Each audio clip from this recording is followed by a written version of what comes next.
Ukraine's retaliation thundered across southern Russia overnight, as waves of long-range drones turned the Black Sea coast into a landscape of sirens, fire, and shock. Explosions rocked Sochi throughout the night as Ukrainian drones swarmed the skies, triggering relentless air raid alarms and forcing Russian air defenses into a desperate, sustained response. Residents reported continuous detonations and rising smoke across the resort city as Ukrainian strikes pounded targets with precision. Air defenses fired frantically, but the scale of the attack appeared overwhelming. Russian channels claimed nearly 200 Ukrainian drones were launched toward occupied Crimea and Russia's southern territories, marking one of the largest coordinated drone offensives of the war. The assault extended far beyond a single city. Similar explosions were reported in Adler and across Krasnodar Krai, while blasts echoed in Kerch and the Taman area near the Kerch Strait. Russian defenses struggled to contain the barrage as drones penetrated deep into strategic zones tied to logistics, ports, and military infrastructure. Meanwhile, the energy war intensified. In Belgorod, Regional Governor Vyacheslav Gladkov admitted that strikes on energy facilities will leave the city without heating and hot water until at least April, exposing the growing toll of infrastructure warfare on Russia's border regions. Across the wider Black Sea coast, drones struck repeatedly throughout the night.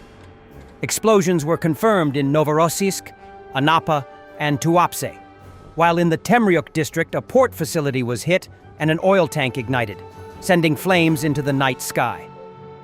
The port near Temryuk became one of the most dramatic scenes of the strike wave, with fire and smoke visible for miles. The coordinated attacks underline a dramatic shift in the war's geography. What once seemed distant from the front lines is now firmly within range.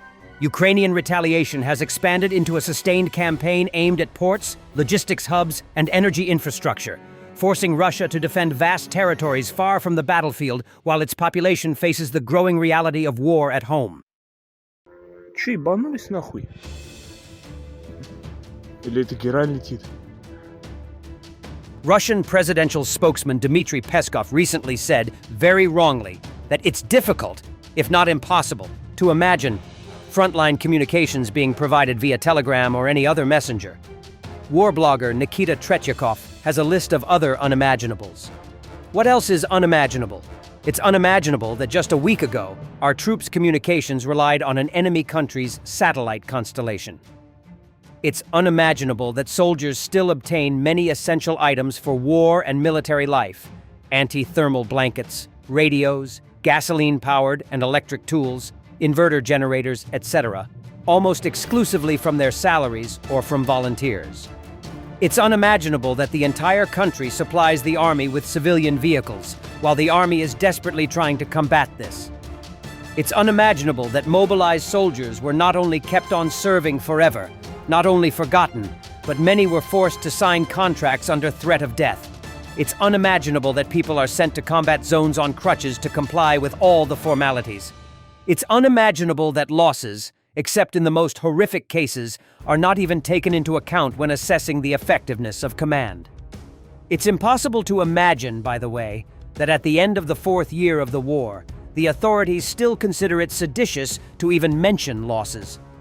It's impossible to imagine that the enemy is bombing our peaceful cities, killing 10 to 15 to 20 civilians a week, and we, it seems, are unable to prevent it. It's impossible to imagine that in our capital, saboteurs are killing our generals, planting bombs on our children, while all sorts of important guests arrive in the enemy's capital without fear. They are even jokingly called living air defense. It's impossible to imagine that a country at war and still not having achieved a decisive advantage is throwing billions on decorations and entertainment for residents of megacities while simultaneously raising utility rates. It's impossible to imagine that we stopped pumping oil through enemy territory and paying them for transit only when the enemy itself shut off the pipeline. It's impossible to imagine that upon entering the metro, the contents of citizens' phones, their personal correspondence, and their search history are searched. It's impossible to imagine that there's a business being made off of officials who join the special military operation for the sake of their careers or to avoid punishment, serve in units for a few months, and emerge as heroes and veterans. It's impossible to imagine that many developers of UAVs and other weapons can't bring their developments to the front because influential people immediately foist their own, slightly inferior and several times more expensive, on the government customer. It's impossible to imagine that the internet is arbitrarily shut down thousands of kilometers from the combat zone, supposedly for the sake of safety from air raids and shelling. And what, dear friends, is completely impossible for you to imagine?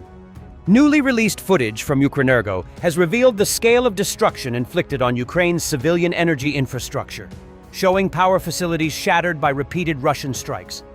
The images capture burned transformers, collapsed structures, and entire sections of critical power plants reduced to wreckage after sustained missile and drone attacks. Speaking today, Ukrainian President Volodymyr Zelensky confirmed that every major power plant in Ukraine has been targeted at least once since the beginning of Russia's campaign against the country's energy grid. The coordinated strikes have left millions of civilians facing blackouts, freezing temperatures, and repeated disruptions to heating and water supply. Ukrainian officials describe the campaign as deliberate terrorism aimed at breaking civilian morale rather than achieving purely military objectives. By systematically striking power stations and transmission networks, Russia has sought to plunge cities into darkness and force the population into a constant state of uncertainty. Despite the widespread destruction, emergency crews and engineers continue to repair damaged facilities under threat of renewed attacks. The energy war has become one of the most brutal fronts of the conflict, where power stations and electrical grids, not battlefields, are the primary targets, and ordinary civilians bear the heaviest cost.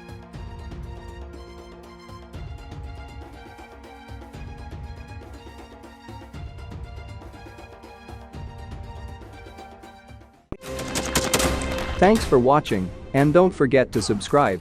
Also, if you want to support Warthog Defense, please become our member and get early access to new videos, exclusive members-only videos, and become administrator in comments section. The membership link is in the description. Rescues every day. We had a guy last week, it's 6 rescues in 6 days. You know, he's doing the job every day.